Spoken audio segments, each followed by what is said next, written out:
नमस्कार, मैं हूं साक्षी राजपूत और आप देख रहे हैं दिव्य हिमाचल टीवी। इस न्यूज बुलेटिन में नजर डालेंगे हिमाचल प्रदेश की अभी तक की कुछ बड़ी खबरों पर।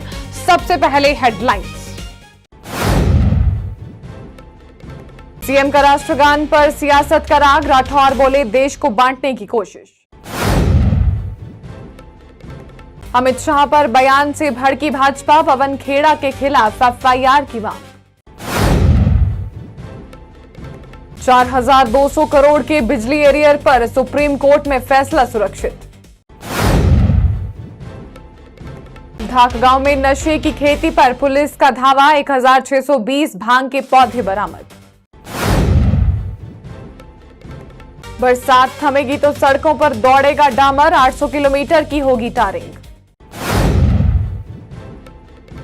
H1N1 ने बढ़ाई टेंशन, हिमाचल में भी अलर्ट, अस्पतालों को तैयार रहने के आदेश। मौसम रहेगा साफ, हिमाचल में अगले 5 दिन बढ़ेगा।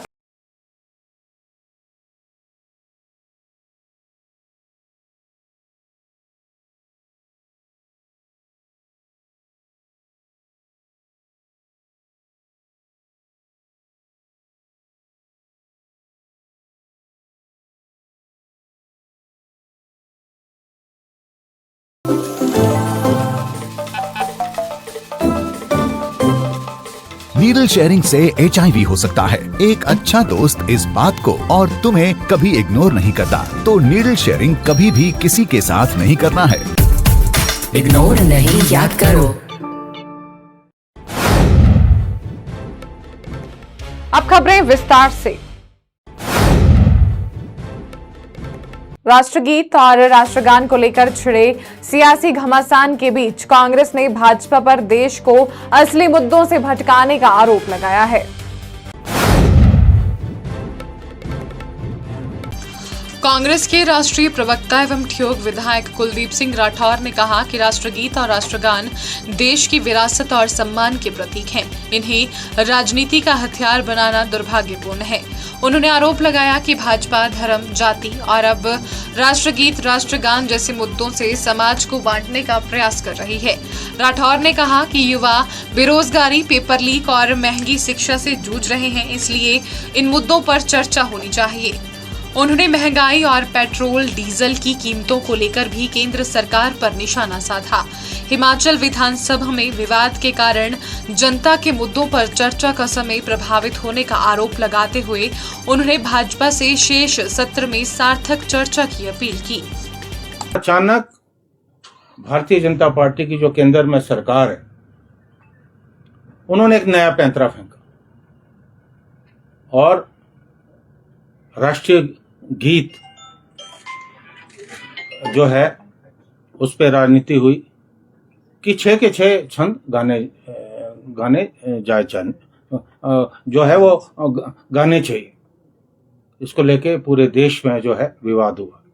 अब हम जो भी हमारे कार्यक्रम होते हैं उसमें पहले राष्ट्रीय गान होता है, उसके बाद समापन पे राष्ट्रीय गीत होता है, और जिस दिन अभी 15 अगस्त हुआ उस दिन पहले राष्ट्रीय गान हुआ, उसके बाद राष्ट्रीय गीत हुआ और 6 छंद वहां गाए गए।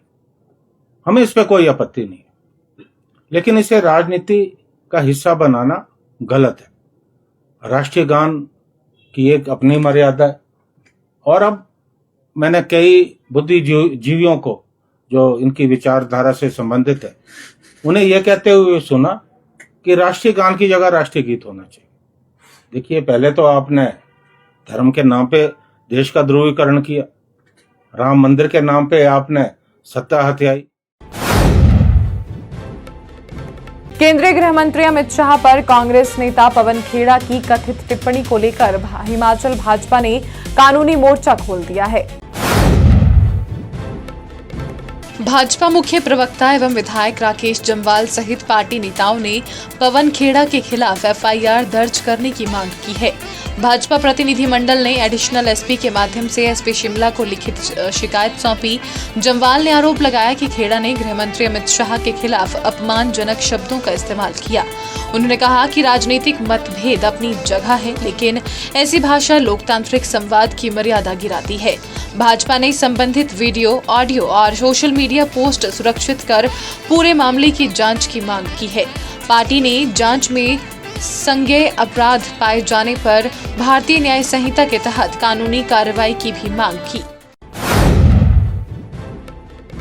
हिमाचल के करीब 4,200 करोड़ रुपए के बीबीएमबी एरियर की लड़ाई अब फैसले की दहलीज पर पहुंच गई है। आइए जानते हैं इस रिपोर्ट में।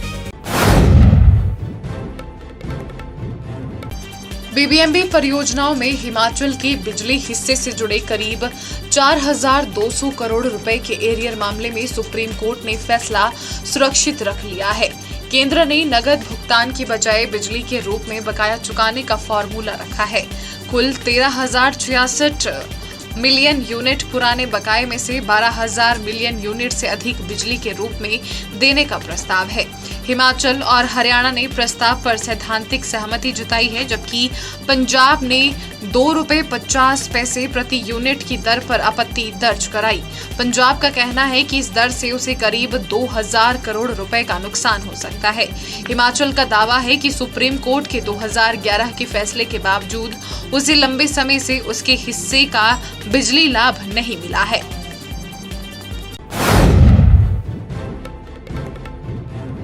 रेनबो संस्थान नगरोटा बगवा ने नीट की परीक्षा में इस बार सफलता का परचम लहराया है। इस साल गौरव ने 588 अंक और निखिल ने 579 अंक लेकर न केवल विद्यालय का बल्कि पूरे क्षेत्र का नाम रोशन किया है। इसके अतिरिक्त अदिति, आकृति, भाविका, कशिश राणा, पलक और अन्य विद्यार्थियों ने भी नीट में उत्कृष्ट प्रदर्शन किया है। संस्थान के 2 विद्यार्थियों सक्षम और कशिश चौधरी NIT हमीरपुर के लिए चयनित हुए हैं। संस्थान निरंतर गुणवत्तापूर्ण शिक्षा, अनुभवी शिक्षकों के मार्गदर्शन और विद्यार्थियों के समग्र विकास के प्रति अपनी प्रतिबद्धता के कारण हर साल उत्कृष्ट परिणाम देता रहा है। संस्थान के कई विद्यार्थी देश के प्रतिष्ठित मेडिकल और उच्च संस्थानों में प्रवेश प्राप्त कर चुके हैं। वहीं संस्थान की ओर से अब JEE और नीट का ड्रॉपर बैच भी शुरू हो गया है। यहाँ IITians की गाइडेंस में बच्चों को शानदार तैयारी करवाई जा रही है। तो बैच से जुड़ी अधिक जानकारी के लिए संपर्क करें।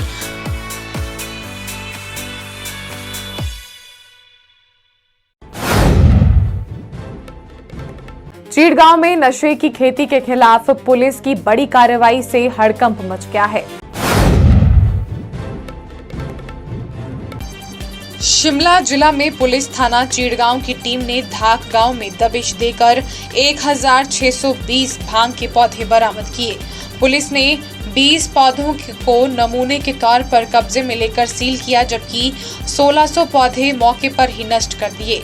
कार्रवाई पटवारी, वार्ड सदस्य और SDPO रोहड़ू की मौजूदगी में की गई। पुलिस थाना चीड़गांव में अभियोग संख्या 81/2026 के तहत NDPS एक्ट की धारा 20 में मामला दर्ज किया गया है। पुलिस ने चीड़गांव निवासी 46 वर्षीय दीवान चंद के खिलाफ कार्रवाई की है। अब पुलिस यह जांच कर रही है कि इतनी बड़ी मात्रा में भांग किस उद्देश्य से उगाई गई थी और इसके पीछे किसी अन्य व्यक्ति की भूमिका तो नहीं है। बरसात के बाद हिमाचल की सड़कों की सूरत बदलने की तैयारी है और सरकार ने 800 किलोमीटर टारिंग का लक्ष्य रखा है। लोक निर्माण मंत्री विक्रमादित्य सिंह ने विधानसभा में बताया कि बरसात खत्म होते ही करीब 800 किलोमीटर सड़कों की टारिंग की जाएगी। इस पर करीब 120 करोड़ रुपए खर्च होंगे। उन्होंने कहा कि ईरान अमेरिका युद्ध के कारण विटामिन की कीमत बढ़ने से एनुअल मेंटेनेंस प्लान का काम प्रभावित हुआ। मुख्यमंत्री सुखविंदर सिंह सुक्खू ने बढ़ी लागत राज्य सरकार द्वारा वहन करने पर सहमति जताई है। चुराहा की कुछ सड़कों को लेकर मंत्री ने कहा कि जमीन विभाग के नाम न होने के कारण काम अटका है। कलहेल शिंड सड़क को PMGSY 4 बैच 2 में प्रस्तावित किया गया है और इसकी DPR तैयार की जा रही है। देश के कई राज्यों में H1N1 के बढ़ते मामलों के बीच केंद्र ने हिमाचल समेत सभी राज्यों को निगरानी और स्वास्थ्य तैयारियां मजबूत करने के निर्देश दिए हैं।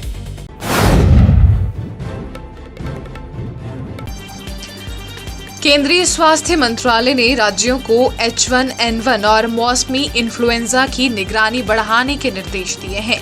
अस्पतालों में बेड, आईसीयू, ऑक्सीजन, वेंटिलेटर, दवाइयों और जांच सुविधाओं की उपलब्धता सुनिश्चित करने को कहा गया है। 24 अगस्त तक दिल्ली, यूपी, महाराष्ट्र, उत्तराखंड, हरियाणा, पंजाब और मध्य प्रदेश समेत कई राज्यों में मामले सामने आए हैं।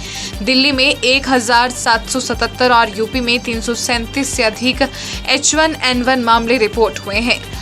ICMR के अनुसार भारत में H1N1 का कोई नया स्ट्रेन नहीं मिला है।